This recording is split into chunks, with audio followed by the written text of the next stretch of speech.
Greetings and welcome to this campus conversation. I'm Dan Mogulof from UC Berkeley's Office of Communications and Public Affairs. This is the latest and last in a series of what have been online student-oriented events designed to answer your questions about a fall semester unlike any other. And today we're going to be talking about our plans and expectations for the student experience, including opportunities for engagement, student advising, tutoring, student organizations, and the wide range of other services and programs that you as students will be able to access and benefit from. We already have a large number of your previously submitted questions, but we're certainly open to more, and you're welcome to post your queries to our Facebook Live site. Now, any questions that we don't have time for today will be responded to on one of the websites that I'll be sharing with you at the end of today's events. But let's get started. Today's panelists are Sunny Lee. She is the Assistant Vice Chancellor and Dean of Students. Fabrizio Mejia is the Assistant Vice Chancellor for Student Equity and Success. Mia Settles-Tidwell is the Assistant Vice Chancellor and Chief of Staff in our Division of Equity and Inclusion. And Marvin Lopez is the Director of Student Programs at the College of Engineering. So folks, let's get started. Let's just go around our virtual table, starting with Sunny, and maybe just tell folks what it is you do for a living, expand on that title a little bit, and what's the one thing that you hope people come away with today? Sunny. Thank you, Dan, and good afternoon, everyone. First of all, I'd like to say congratulations to all of our incoming students, first years, transfers, and graduate students. Thank you for choosing us. Thank you for choosing Cal. And also congratulations to all the family support systems out there. We know that it takes a village to send one of our students to Cal, even remotely. So as the Dean of Students here, I have the privilege of serving as an advocate for students, as well as partnering closely with several centers that support the well-being and development of students, including the Career Center, AUCC Student Union, the Public Service Center, Center for Support and Intervention, and the Center for Student Conduct. I also partner very closely with my good colleague, Samuel Santos, AVC for Student Engagement, whose portfolio includes residential life, recreational sports, the LEAD Center, Student Environmental Resource Center, and new student services. And one important message that I would like to communicate to all of you watching is that our education, our learning journey might look a little different this year. But we are here, all of us, staff, not just on this panel, but the entire campus have been working tirelessly all summer long to get prepared for your students' arrival, for your arrival. For some of you, that means coming to our residence halls in person next week. For many of you, it means joining us remotely and online. And so whatever your goals are, whatever you want to achieve, whatever your outcomes you would like them to be, we are going to support you and assist you in getting there. Super. Fabrizio. Thank you, Dan. So my role involves working with a number of the student equity success programs, that's what we call it at Berkeley. And those areas include a cluster of programs known as the Centers for Educational Equity and Excellence. You can see it on c3.berkeley.edu. Our Disabled Students Program, our Basic Needs Efforts, and our STEM programs in the Division of Equity and Inclusion. So I get to work with those leaders on making sure that we are having high impact programs, that we're responding to emerging needs, that we're raising funds and working with student leaders around what they want to see with regards to these programs. And the message for our students and our families and support networks would be that we've been working very hard to pivot into what situation has brought to us. And so will it be the same as in person? No, we're very clear, want to be honest about that. And at the same time, you will get what you need. You will get supported. We will be here to respond to things as they come up. We are committed to the success, the transition and success of students wherever they may come from. Got it. Thank you. Mia. Thank you, Dan. And I echo what Sunny said around just welcome students and family to Berkeley. I'm a former Cal student too, graduated way back in the 90s. I'm a proud graduate and I'm welcome you to Berkeley. What I do, I get a chance to challenge the status quo in my work. I get a chance to move initiatives like the African American Initiative and operationalize it throughout campus. I've been able to serve in many capacities to see policies change that support undocumented students and support our students with disabilities. So I get a chance to analyze the needs of the underserved and the underrepresented, and then make recommendations for policy changes and practice changes that will hopefully create a more welcoming and exciting and thriving environment for those who are marginalized. One thing I would like for our students and our families, all that is listening, to know is that, to me, this is an opportunity to kind of re-examine the university and its mission, and make sure that we are in alignment for everyone to achieve. COVID-19 have exacerbated some inequities that always existed. And this is an opportunity for us to make different some things that, and make right some things that may have not gone right, even in the lived in-person environment.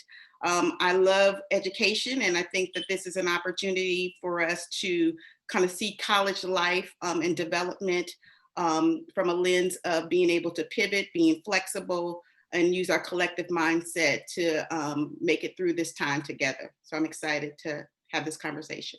Thank you, Mia. Marvin, tell us a little bit about what you do during the working day and what you'd like people to come away with today. Absolutely. Thank you, Dan. And welcome, everyone, and welcome to Cal for all of you incoming students. Congratulations as well for this amazing achievement, and to the families and supporters and parents. I'm a firm believer that success is a team sport, and that is definitely the case in your achievement in getting to Cal.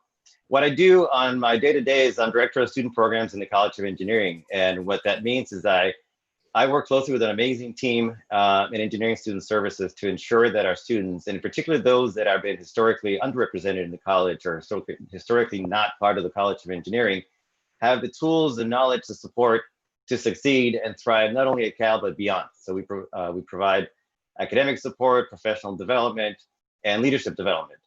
And lately, my other job has been working with this amazing team and other campus leaders to ensure that we prepare as best we can for the new normal of the fall semester, to ensure that we identify best practices and adapt our services and our support systems for the fall.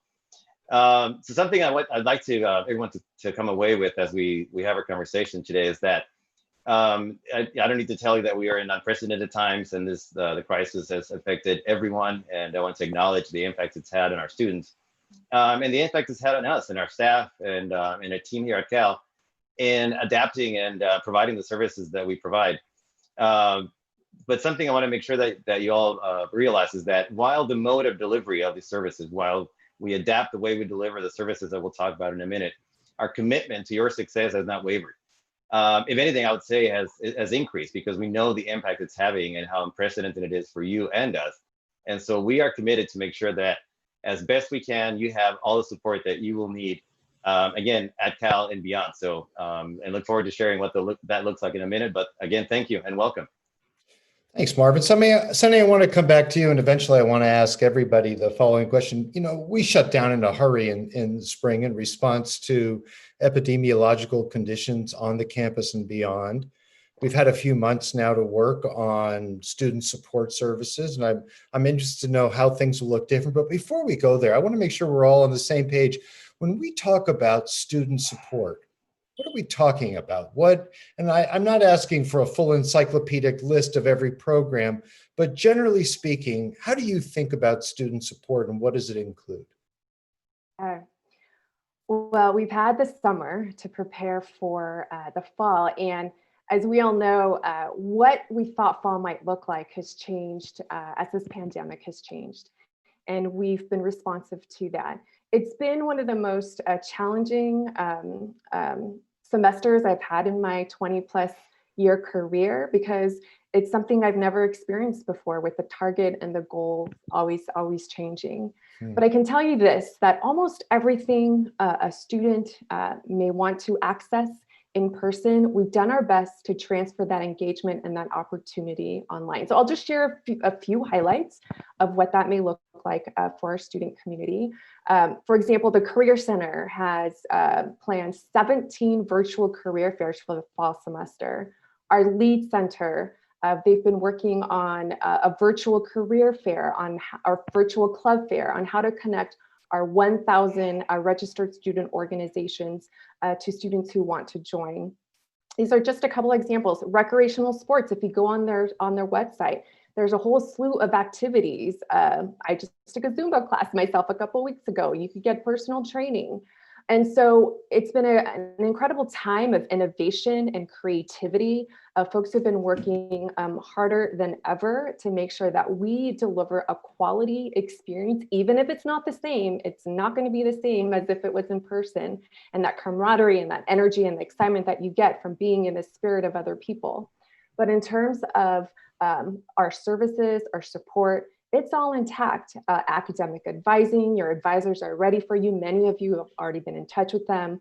Tutoring, our Student Learning Center, our Public Service Center, students can even volunteer, sign up to volunteer, get connected to a nonprofit in the area through our Public Service Center.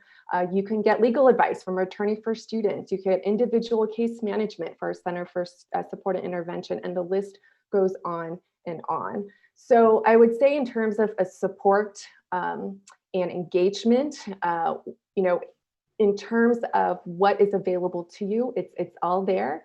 And in some ways, we've worked on our navigation process. UC Berkeley, as our Chancellor Carol Christ often says, it's like a big city and you got to find your neighborhood.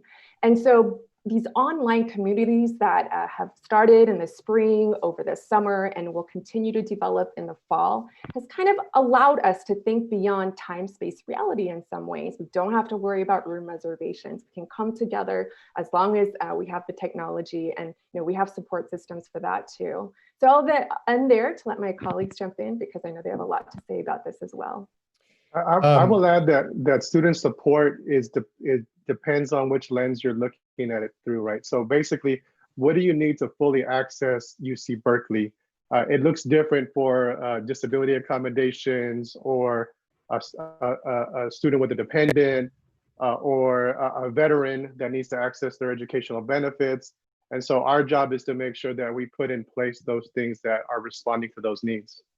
So Fab, before I turn to your colleagues, we're starting to get questions that are coming in from folks who are watching. And again, for those of you who may have joined us late, we've already got a lot of questions that were posted prior to the event, but we're also taking questions now live through the Facebook Live site. And please feel free to post any queries that you have. Fab, let me come back to you with a question that just popped up, and that's what kind of support are we going to be offering for student parents? Right. So our Student Parent Center is up and running. As Sunny has mentioned, we've changed our services to really be accessible in a virtual format. So that goes from community development to making sure that we're working with the Basic Needs Center on CalFresh, to helping students that are in our program that's helping them figure out childcare options, et cetera. So basically, we have staff there to work with students with dependents on what makes sense for them, because any two student parents are not the same in their situation, and we want to make sure that we're creating a blueprint that works for them. Fab, before I'm going to come to Mia next, I want to ask her the same question about what support for students look like in her area. But I want to just stick with you for 1 second here and ask, it sounds like across almost every support and service I can think of that we've found a way to do it online or virtually, but is there an area where that's been frustrating? Is there an area under your responsibility that, boy, online just won't work? I wouldn't say necessarily it won't work. It's not ideal in a number of cases. So you look at proctoring for disabled students. That's challenging to find a parallel system that works virtually. We're doing it and we're learning along the way, but it's not ideal. For the Basic Needs Center, we've had to do some of our things in person because you can't virtually hand out grocery bags to students. and folks that are accessing that service. So where we need to be creative and have a hybrid model using public health guidelines, we will do that. Got it. So Mia, let me come to you. I'd like to just same question, just generally how you think students support for students will look like. And specifically, I'd like you to address a question that's just come in about student clubs. What will joining clubs look like this fall? Awesome, thank you.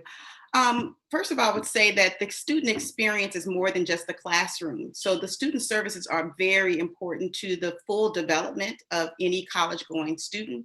And so looking at their identity development, if you wanted to get into a program that is offered through like the Fannie Lou Hamer Black Resource Center, you would go there and those services will be offered virtually, whether that's virtual counseling about how to work with peers or have office hours, whether you want to work with a program like NAV-CAL, where it shows you how to navigate CAL, which they'll be doing that virtually.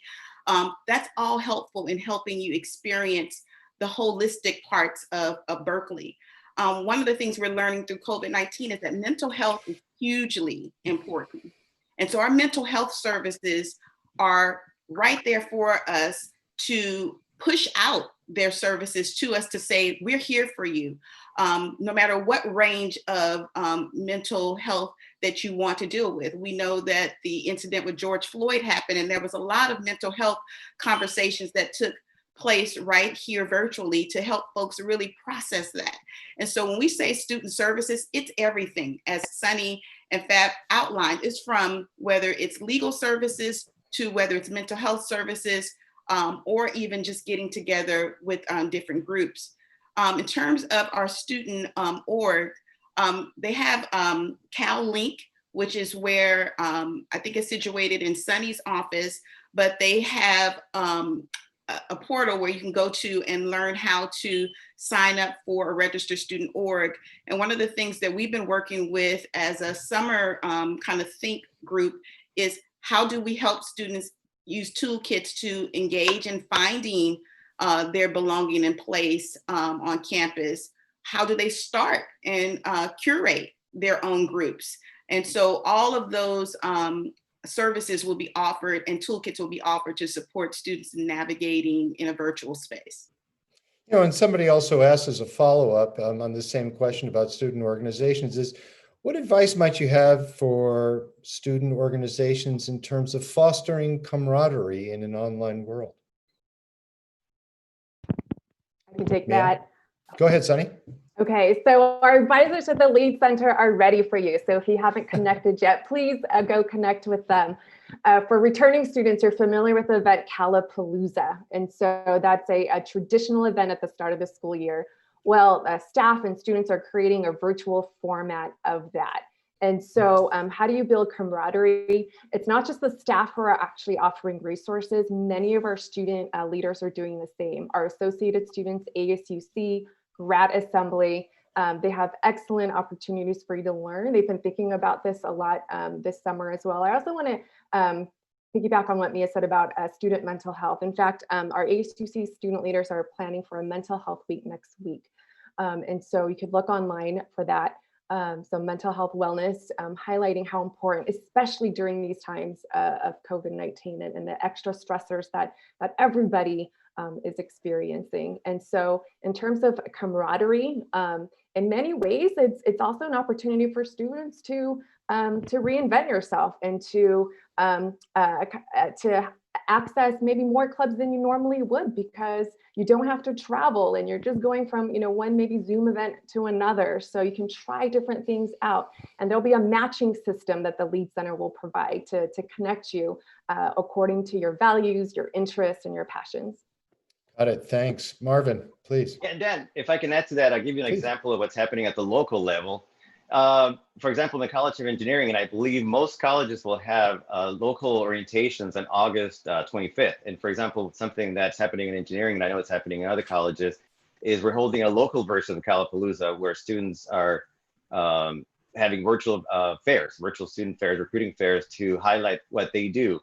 And I've been working over the summer with a number of student organizations who are realizing the value they play in the critical role, and I would say even more critical role they play now in providing community to themselves and their peers. And so they're reaching out even more because of that critical role they play. Just this past Saturday, we had over 30 student organizations, not just in the College of Engineering, but broadly STEM organizations, reach out to our summer bridge program, our prep and T-prep programs, to recruit those students into their organization, fully knowing that the value they play and how critical it is that they build, that our incoming students build community now and certainly through the first semester. So it's happening at the local level, and it's certainly happening at the Cal Lincoln campus level. So I encourage our students to reach out broadly to identify, to Mia's point, all the identities that make them who they are, both technical, academic, and personal, to achieve that success that they're looking for in their first semester and beyond. Marvin, let me stay with you here for a follow-up question and a slightly different topic, and it's the academic advising, another really important student support service. So what kind of academic advising is going to be available to students in this most unusual fall semester? How will they access it? How can they talk to an advisor? How can they connect with peers who might also help mentor and advise them? Absolutely. And thank you for the question, Dan. And something that I'm impressed in the 5 years that I've been here at Cal is the profound commitment that our advisory corps throughout campus has to our students. I know in engineering and beyond, our advisors really profoundly care about the success of our students. Regardless of their background, regardless of preparation, regardless of where they come from, they're committed to the success of the students. It was alluded earlier that through our Golden Berry orientation and Golden Berry advising, students should have already been in contact with their advisors and to plan their initial semester and to plan their initial their curriculum for the initial fall semester and spring. And beyond that, we have Golden Berry orientation, which happens immediately after, coming up in a couple of weeks, where students will continue engaging with their advisors to continue the process of identifying not just their academic, but their path to success. Beyond that, every college and every department will have advisors available to them through a number of vehicles. And this is something that we've been working very closely and very hard to adapt the way we advise and the way we provide advising to students remotely, whether it's through Facebook, through Google Hangouts, and even good old telephone. We're using all kinds of modes to make sure that that advisors are available to students by appointment, and sometimes by drop-in remotely. And something that you pointed out that I want to make sure that that we want to highlight is peer advising. Peers play a critical role in advising students. Very often students do listen to what advisors say and what we say, but they really listen to their peers. And so most colleges, most departments have teams of peers who are trained in policy and in addressing questions from students, and are available as well online and remotely. So I encourage our students to look out and to search opportunities to engage with their academic advisors, peer advisors, and don't forget faculty. Faculty also play a critical role as advisors. And so there's multiple layers of advising that students can take advantage of that, again, we've made and we're making great progress in adapting to a remote world. So it's to Sunny's point, it won't look the same, but the content and the support will be the same. And we're adapting as we speak to make it even better. And something else that I want to point out is that our remote world has also opened opportunities to do things differently and encourage others who perhaps weren't so comfortable accessing these resources as before. We're seeing that, and certainly in the advising world, in the tutoring world. So while it does present challenges, this new world has opened up some opportunities, which we find exciting, and perhaps we consider looking at keeping once we come back to campus. So Marvin, I'm going to turn to Sunny and Fab next. We're going to shift topics to talk about Wi-Fi. But before I do, I want to come back to you for a quick follow-up. We had a few questions come in from what appear to be freshmen or first-year students, and they're asking, how will they be made aware of all of these various offerings and programs that we're talking about? I'm assuming that happens through Golden Bear orientation, but let me double check that with you. Absolutely. So yes, orientation will be the primary place where they will become familiar with not only the central facilities and central services like the Student Learning Center and others at a campus level, but they will also become familiar very closely with their department, with their college, and get to know exactly what's happening at a local level. And as you know, many of our students live in their college, in their department. So every department, every college has a website and has up-to-date information on exactly what they offer. And as part of our transition to a remote world, and as we optimize what we offer, we are looking at creating virtual front desks and other tools and avenues to make sure that we have the latest information and the latest resources available for students to find easily. So it's all coming and it's evolving as we speak. Got it. So we're going to come next on Fab. I'm going to start with you. We're going to talk about Wi-Fi. We're bouncing all over the world and the map here in terms of topics, but it's a reflection of what one of you said earlier. Berkeley is like a little city, and the questions coming in span the full range of services and ideas here. So in terms of Wi-Fi, a couple of questions. Somebody asked, will the Wi-Fi connections in dorms be strong and stable for all? The importance of that should be evident to all of us, given that our entire lives are online. And also just in general, what sort of improvements we've made, knowing that we're going to be heading into a fall semester that will, for students, rely to a great extent on the power and dependability of our Wi-Fi system. Fab, let me start with you. Yeah, that's a great question and incredibly important for our campus community. Actually, since remote instruction began, the campus undertook a project where they upgraded about 1,000 points of internet access, and so that should go a long way in on campus and dorm areas in terms of access for that. I think the other piece of it is the program through Student Affairs, where we've identified a pot of money that was used in the spring for people that had issues with Wi-Fi. If you needed a hotspot, if you needed a device, that program was able to offer, the STEP program was able to offer hundreds of students access to those types of things. So I think we're open. One, we're trying to be innovative in responding to those needs on an equity-based fashion. And two, we need students to tell us when that's not enough, and when we need to really lean into other things that have come up where access is still an issue in terms of internet access and Wi-Fi. Sunny, you want to add to that? Yeah, I would just say the campus, earlier this summer, the campus committed a great deal of resources to make sure that our students have the appropriate technology and connections to continue with your studies. We just got our state public health guidance just a couple of days ago. And so, one option for those of you who are living in the local area is we are exploring the possibility of setting up potential outdoor study spaces where you can come and access the campus Wi-Fi. So that's still in development. We hope to make that happen as long as we can keep folks safe. But we do know that students, Berkeley students, academics and studying is very important. And of course, modern technology and Wi-Fi has to go with that. So it's something that we've been thinking about ever since we've gone remote. So, Sunny, you brought up an important part of our population, and potentially a very large part of our population. Those students who will be coming back either to live in university residential halls or in apartments that they rent in the city of Berkeley. And I've got a number of questions that have come in through Facebook from students who are part of that group. So first, let's start with some health issues. A lot of the virus spread is now coming from young people. How are we going to make sure that students who are on and around campus are following those guidelines? Great question.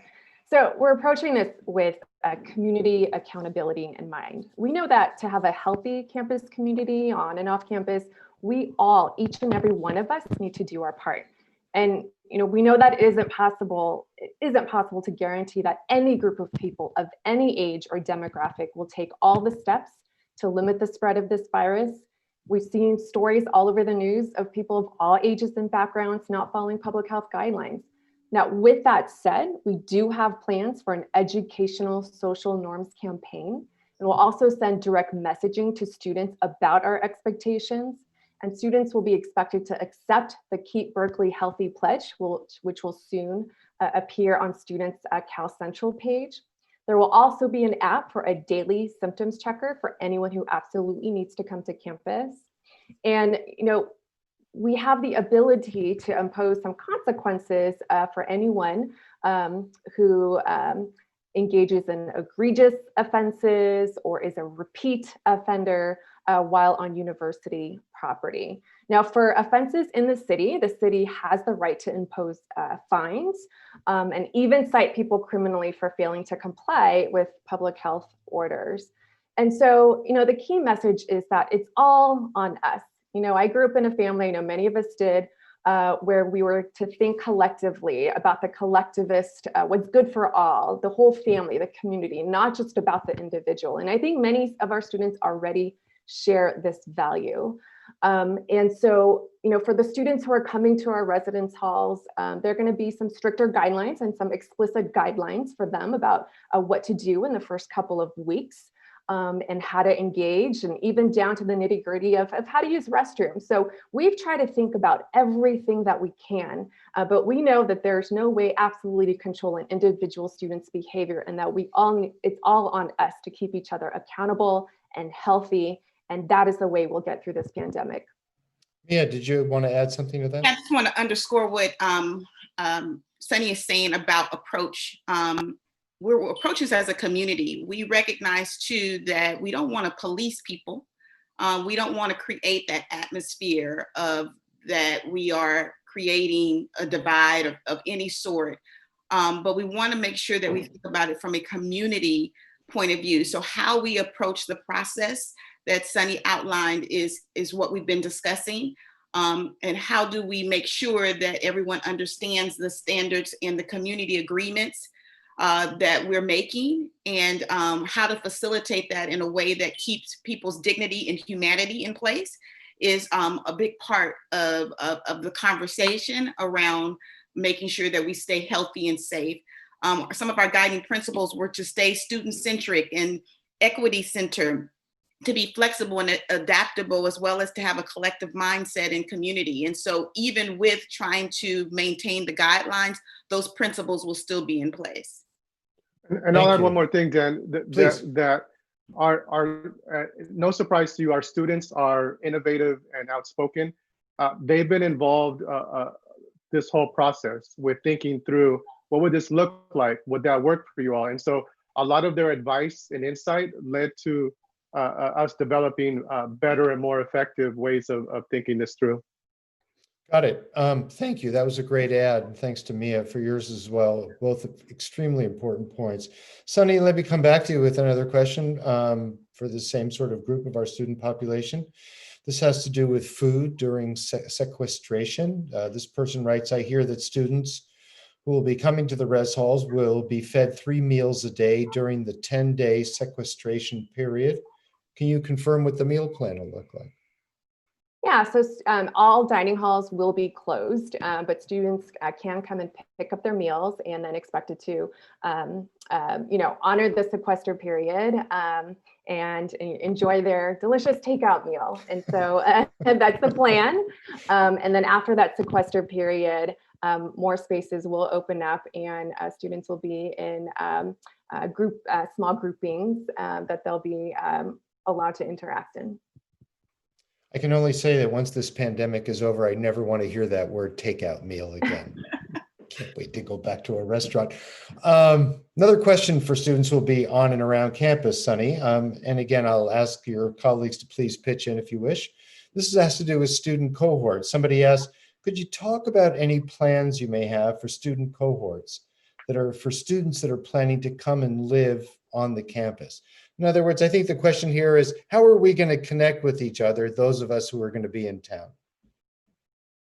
So these are for students who are living with us on campus? I think both. I understand from the question, it could be students in the res hall, and it could be students who are going to be in a rented apartment in Berkeley. Sure. Okay. So for our new students or returning students who are living on campus, they'll be, it's all single rooms, and you'll be put in these small groupings, and under guidelines, public health guidelines, it needs to stay under 12. Some of you might have heard these groupings as social bubbles.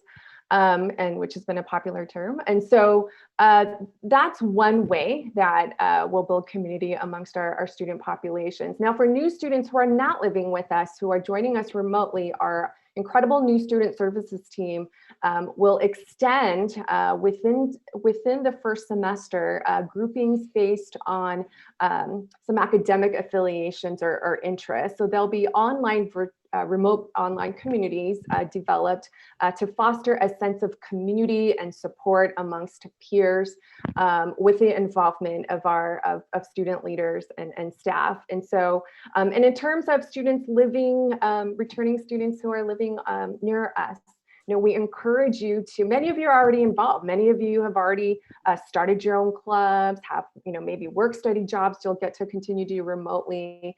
Stay involved, stay engaged, check out new clubs, check out what online programming and opportunities are available to you.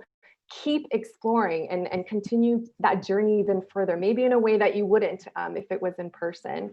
I think in terms of students living off campus, many of you are living in small groupings already with your apartment group or your house group. And so treat each other with respect, honor the public health guidelines. I would have some agreement, which we do with roommates in the residence hall. So, that'll help avoid household conflicts in the future. And if you get into conflicts, always come and see us. We're ready to help. Yeah. Yeah, to add to what Sunny's saying too, one of the many great ideas that came through some of our student leaders was to create a community ambassador position, work study position, where these community ambassadors would work with departments or programs to actually move forward our principles of community through direct outreach, through surveying students, understanding what their needs are, and bringing them together in ways that are innovative and co-constructed with the students. So we're so happy that we'll be able to move forward on putting forth these types of community ambassador positions, which did not exist before. So again, the pandemic, though definitely different, it has changed one part and one element of our environment for the better. The other piece too, it seems like because of the virtual or the online nature of our work now, many other folks who would not normally step up and want to build community are building community and saying that this is super important. So it has streamed as a theme throughout every conversation. So staff building community with students, faculty building community with students during their office hours, and all the activities and toolkits that we've offered them in creating a healthy virtual environment. We have one toolkit out there that talks about how to do that and how to do that well, noticing that we have different students with different needs. So I'll center on our LGBTQ+ community who may not be out yet to their parents or their families, and they're working from and trying to build community right at home. And so how do we do that safely? How do we invite folks in without violating their rights and their privacy rights? And so we are thinking through all of those things and not thinking about it as a one size fits all. And I think that's the key to these cohorts through building belonging, is to really center on the student experience and what we anticipate as challenges and coming up with innovative solutions to those challenges.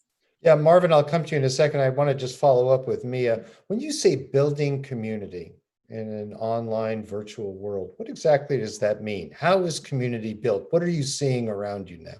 Sure. So first of all, I think about the fact that kind of Maslow's hierarchy of needs talks about how you need to feel like you belong, that you have the things that you need, your basic needs in place. And then you go further to saying, who do I connect with? Who understands me? Where can I go when I have a challenge and talk and not have to explain myself in order for me to feel heard, to feel seen, and to know that I'm supported? So when I think about community, it comes in all different forms and shapes. And community does not have to be 25, 30 people. It may be one person. I was looking at an Oprah show and they were talking about how this one professor built a wonderful relationship with a student that lasted 50 years. And that became community. So community looks different for everyone, and it could be as small as one other person in community with you. It's kind of agreements of respect, it's agreements to support, and it's agreements to be there when you need them. Great. Great answer. Really helpful. Thank you. And Marvin, you had something to add? Yeah, what I wanted to say is that part of what the situation has created is an evolution of the roles like advising peer advisors and even programs like my team to really go beyond what we traditionally do as advisors and programs and student services, and to create these activities to build that sense of community. And so we're very actively creating, to me, as point events as simple as a remote movie night to bring students together. Again, to build a community across teams or students that have the same affinities, like they come from the same place, the same major, the same background, where they see themselves in others, and build that sense of community and connection. But I do want to piggyback on Sunny's point that all this depends on students leveraging these opportunities, that they're out there, but we do need you to reach out, find out, learn from orientation what's available, and reach out, because only by leveraging the resources can you really achieve the success that you're after. But we're there and we're here to make that happen. Fab, please go ahead. Yeah, I mean, to build off what Mia was talking about, part of the reason why we keep highlighting it and think it's so important is it covers different needs for the student. One is around. Hold on one sec. You said it. I want to make sure we all know what you're referring to. The concept of the community. Okay. Whether it be virtual or physical. And so for some students, it's the sense of belonging. For others, it's the ability to have different folks that can give them feedback around their growth. For others, it could be the learning community around concepts that are happening in the classroom and the peer-to-peer sharing of how that learning process happens. So it covers a lot of things, and so that's why we think it's so important that we're being innovative and trying different ways of making this happen, because we know it can happen physically, and in some cases, like for the case of our commuter students, there are actually some benefits to doing some of this virtually, because now they'll be able to have access in what were things that they'd be driving at home or on the way to where they were living. Super. Mia, I want to circle back to you because you brought up I think a couple of answers back, work study. And we've had a number of questions, good questions, and namely, how will in-person work study opportunities happen? Will they happen? Or is everything going to be virtual? What's the work study world going to look like come fall? Sure, everything will be virtual. And so if you had a work study position and that work study position is still going forward this year, you would continue to work with that program director or department to facilitate the work that you've always facilitated. We're definitely, again, highlighting the fact that COVID-19 changed things, and we don't not want to take that opportunity away from students, because we know how important work study is to the life of a student. And so we are pivoting to a virtual work study where they still are able to facilitate the same co-construction that they've been doing to support and contribute to the changes they want to see in the institution, and also to get work experience, to have professional development. So it will be virtual, but it's still available. Thank you. Sunny, please. So yes, so most work study positions will all be are ready and will continue to be remote. We do have a few in the category of what's called essential staff. So just like a full-time professional or part-time staff, we have students who do fall in that category. And I use the example of our student union, who we have some services that are open. Our Cal store, which is in alignment with our local public health guidelines, or Amazon pickup and drop off. So, we do have a need in certain pockets of the campus. It's very few. And we've been taking all precautions in terms of training, cleanliness, hygiene, and PPE. And so just wanted to kind of add that in terms of the students who are out there who are coming to campus, the very few of you that we see you and appreciate you. Sunny, I want to stick with you here because we're getting more questions from students who are going to be on or around campus, going to be physically present, and stick with the sequestration issue and related questions for the time being. And so this person writes in via Facebook Live, when you say 10-day quarantine, are we, by this they mean students, only supposed to leave our room to get food, or can we hang out with other people on our floor? Not yet. So not hanging out yet, not until you get your test results back, and also within that time period, because really what we're concerned about is for students who are traveling, especially anyone taking an airplane, there is a, potential for catching the virus and not knowing it, and those symptoms might show up later. And that's the science and the health reason for that time period, which we've been advised by our medical teams, public health, whatnot. And so, yeah, so, do come prepared for that mentally and emotionally in terms of that. That will be a quiet, meditative time for you to engage with your classes, bring some reading material, a time to reflect, and, set your intentions for the semester and for the year. And got it. And somebody else also asks about sequestration. Will students that are living in on-campus apartments or res halls, will they be allowed to do grocery shopping during the sequestration period? Yes. So students who are living in apartments, yes. And I should just note for all of you who are writing in now, these are complicated, unfamiliar issues for all of us.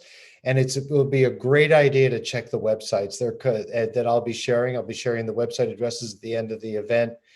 We follow the guidance provided to us by public health officials here in the city and the state. And it's hard to cover all the ground in a discussion like this. So please make yourself familiar with the wonderfully comprehensive and updated information that we have on our websites. Having said that, we have a question that just came in here. I'm not sure who best to direct it to. Can you give any information on co-op housing in relation to the cohorts? Will a co-op or an entire co-op be considered a cohort, meaning that people will be allowed to be with each other and not necessarily maintain social distance after the sequestration period? Sunny? Yeah. So co-ops are actually not on university property and not governed by the university. We do provide as much support as we can, just like our other off-campus entities, including Bowles Hall or our Greek lettered fraternity sorority housing as well. And so you would have to consult with each co-op or the co-op that you're living in terms of what the expectations will be or the rules of engagement will be within that house. So I believe each co-op has some sort of designated staff member to support that. And so I would direct your questions there. Got it. Fab, I want to come to you next and talk about how we're supporting in different student groups, because obviously the educational experience is not the same for all. I've become a big fan of repeating something the Chancellor has been saying about this era, which is we are all in the same boat, all in the same storm, but we are not all in the same boat. And so having said that, talk to us a little bit about how we're going to support equity populations, first generation, low income, students of color, et cetera, during this time. Right. So I think this goes back also to what Mia mentioned earlier around part of our role being around policy and practice. So some of the work is going to be dealing individually with the student, what they bring, whether it be first gen, low income, veteran, undocumented, et cetera. And what do you need to fully access Berkeley, transitioning in a healthy way? And how is that related to the plan and how you map that out? And being sounding boards for different ways in which you can do that to get to the same goal. Other things are going to be policy and practice related. So they impact a large number of students. And our job is to partner with our campus partners in student affairs, whether that be with Sunny, whether that be with our basic needs center, whether that be with financial aid, and say, this issue is coming up for X population. Can we work together on mitigating that, on the here and the now, but also think about the future and how we could respond to the policy or practice in question. So I think Berkeley has been a leader in this space, I would say, in creating new and innovative programs and responding to emerging needs, whether that be, you look at many of our equity populations and programs, they were the first in the nation to start. And I don't think that's the part that is so much deserving to be highlighted. It's the continuous evolution of what do those populations need. And our students are, as I mentioned earlier, are innovative and outspoken. And they have told us, we have this, but here's what we need. And our job is to meet them halfway and evolve to what the current need is for them, whether they be, as I mentioned, undocumented, student parents, formerly incarcerated, transfer students. I would say in particular, our transfer populations really, our transfer center does a great job of saying, we know that transfer students have between 2 and 3 years. That's a short runway. How do we get in front of our transfer students in the summer before they come and in their first term and really gear them up towards launching into their intended career and intended academic study path? Fabulous. Speaking of careers, I'm not sure if this is Sunny or Marvin or maybe both of you. Are we going to be having career fairs on campus? Sorry, that's obviously the wrong question. How are we going to be having career fairs, and how are we going to be helping students arrange for job interviews this semester? Marvin, do you want to take that first? Sure. So the Career Center will be hosting, and I think Sunny alluded to this earlier, something like 17 remote career fairs, virtual career fairs, which again, don't look like traditional career fairs, but offer an interesting opportunity for students that may not traditionally have been comfortable in a traditional career fair, the opportunity to engage with recruiters and companies. So there will be lots of career fairs that are focused on individual majors and offer, I would think, and I would say a more comfortable approach and a different approach to the crowded traditional career fair approach. Having come myself from a recruiting background, those are never my favorite places to be. So I think that this approach will offer a different way of recruiting and a much more focused, much more targeted approach, not only in the beginning of the semester, but throughout the semester.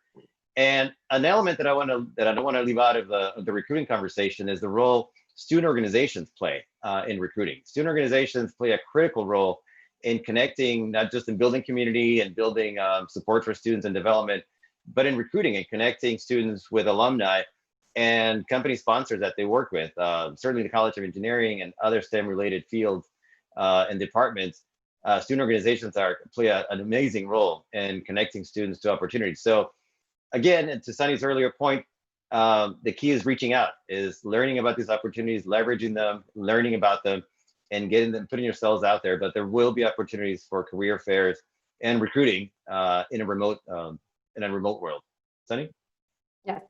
So if you go to the Career Center website, you'll see the calendar of all the 17 virtual fairs that are already scheduled. And they'll be a little bit more intimate and designed a little bit differently. So as Marvin talked about, a lot of these career fairs can be very overwhelming. And if you're an introverted personality, it could feel very intimidating. So this is a way for students to interact with a smaller set of employers, about 20 to 40 at each one, especially designed according to interest in industry. Counseling, set up an appointment. The first thing that you want to do, and this is for anybody also who's interested in seeking a campus job, a work study job or not, is create an account with Handshake. So that is the online tool that the Career Center uses to match you to any internship, job, a student job for graduating seniors. So definitely check that out. Create an account. It'll take you 1 minute. And how do you do that? You go to the Career Center website and then you can find, is there a Handshake link of some sort? It'll be right there. That's right. Yep, on the homepage. Great. Sunny, let me stay with you. We have some more questions that have come in through Facebook Live for, again, people who are going to be on campus. So first about visiting the dorms. Let me bundle these two questions into one. Can parents visit students who stay in dorms during the semester? And if so, what are the guidelines? And can students visit other dorms where they might have friends? So visiting dorms for people who don't live in a particular dorm. Okay. So I can't answer that to the detail.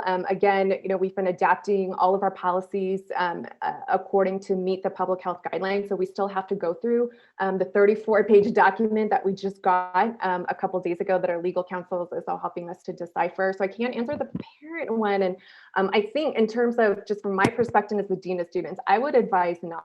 So any type of movement or transportation or going back and forth is going to increase exposure. And we want to limit that as much as possible. And so within the small, what we're calling household groupings, we need you to stay in that grouping. And so that means not going between dorm and dorm. So we need to limit travel as much as possible. And, earlier what I said in terms of the sequester period, I didn't mean to say that you're going to just be all alone in your room. I mean, you will be physically, but there will be online engagement programming for you, especially our new students. You will be involved in GBO programming. There is an RA who is living in the building with you. You might not see them initially just through Zoom, but they are there. There are pro staff. We have residential life professional staff who are on site, who are available. So there is support. But if I was a parent, and I am a parent, I would stay away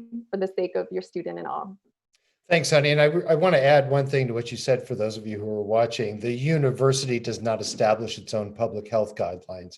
We must operate in a way that's consistent with the guidelines provided by the City of Berkeley's Public Health Office, as well as guidelines, as Sunny said, that were just issued by the state, and we're only now beginning to review and analyze as we received them only 2 days ago. One more question for you, Sunny, about testing.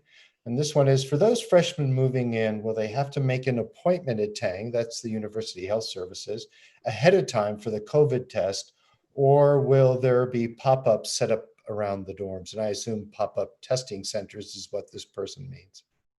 So that will all be facilitated as part of your move-in day schedule. So you'll be given a window of time when you can come and move in your things with 2 folks in your family or group support system to come help you. And the first thing that you will have to do is to go down to UHS, University Health Services, whether it's walking there or driving there, depending on where your residence hall is, and get tested. So that will all be facilitated for you as part of the move-in process. Our staff in UHS, residential life, RSSP, our housing operations, all work. They've been meeting daily. I've been trying to go to those meetings as much as I can to stay updated. So they're meeting daily to coordinate and get ready for you.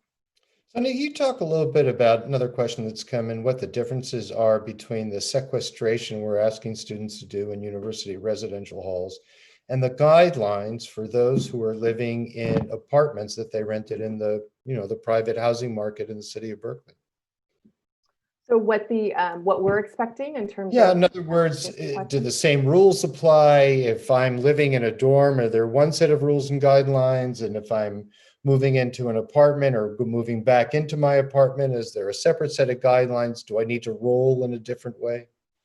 So obviously, we can be very explicit about the expectations that we have for students who are living with us on campus property. For those who are living off campus in private property or rented in rentals, the expectation is that you follow the local public health guidelines.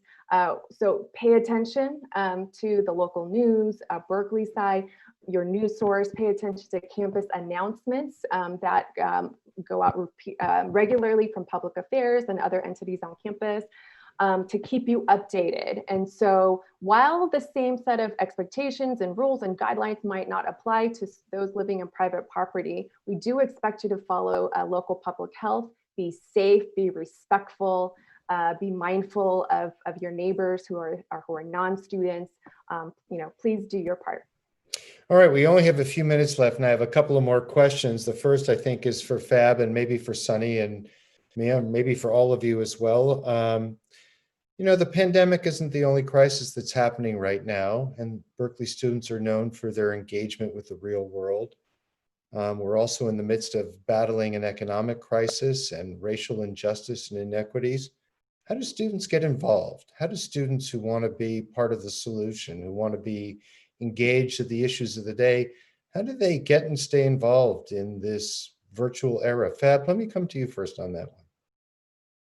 Yeah, I would say, as has been mentioned, I think there will be lots of opportunities to engage in a virtual format based upon your major, your career interests, your affinity groups.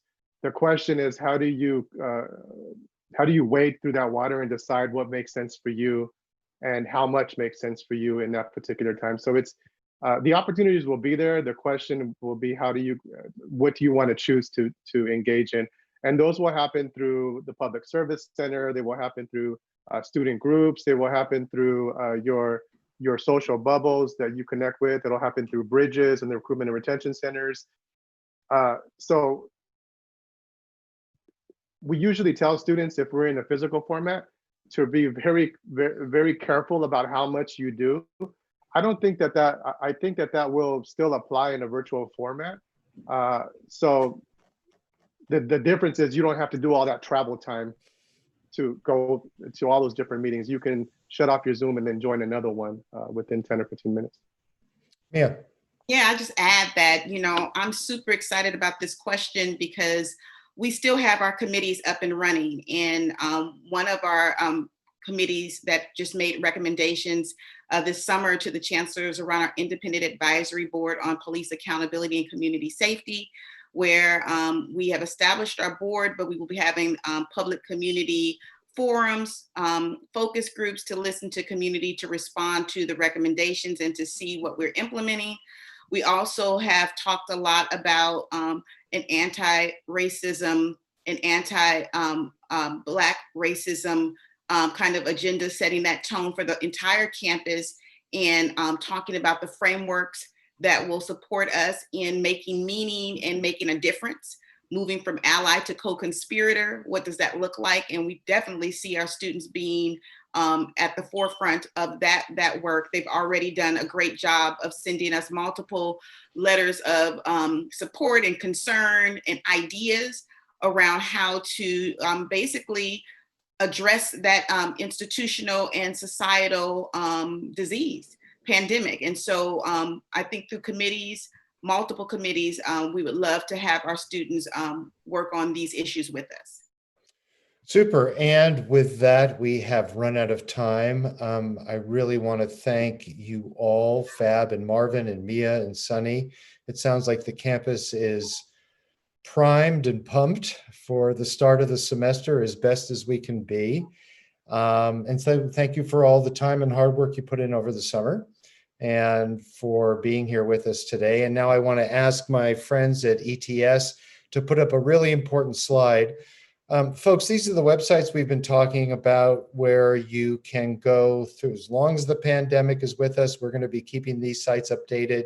There's a great FAQ site at Student Affairs and a housing site. The Office of the Registrar site is constantly updated with news and information about instruction. And then one-stop shopping, great place for one-stop shopping, is the main campus coronavirus information site. You can get just about anywhere from there. And we can't really urge you strongly enough to visit these sites often. If you have questions, they'll also give you contact information if you can't find answers to your questions. So please stay safe, be well, and keep your distance. Thanks for joining us. We look forward to seeing you virtually and to the extent possible in person in just a few weeks. Go Bears.